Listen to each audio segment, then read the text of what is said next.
Well, demonstrators stood on the sidewalks of the University of Montana campus while using their voices in protest against a controversial right-wing lecturer who spoke at the Denison Theater, Mike Adams. A professor at the University of North Carolina, Wilmington, often targets members of the LGBT people, Muslim and feminists in his column.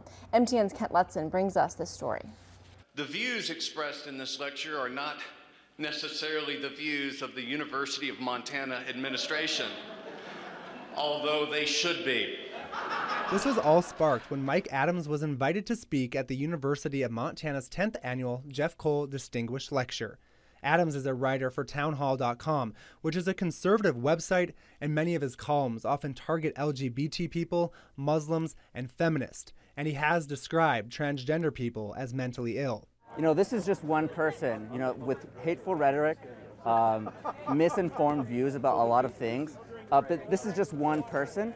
The problem here is actually with the university. The fact that the university is giving an opportunity to these kinds of voices is really damaging to current students, future students, and alumni. While there were many protesters, there were also supporters of Adams' views. The reason it's important is because, especially in public higher education, there's a demand for a diversity of opinions and viewpoints to be brought up, if not accepted. So regardless of the fact that the university doesn't support the content behind the message, it has an obligation, specifically as a publicly funded university, to offer as many different ideas, theories, viewpoints, perspectives as possible, even if some of those messages may be controversial.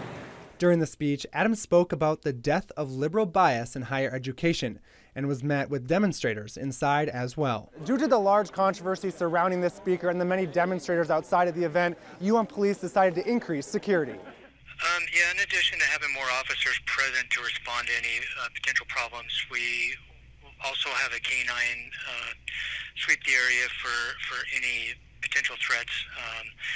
You know, just having a larger visible presence. It wasn't just UM police that boosted safety measures. Adams tweeted out he even had his own bodyguard. At the center of the controversy was the debate between freedom of speech versus hate.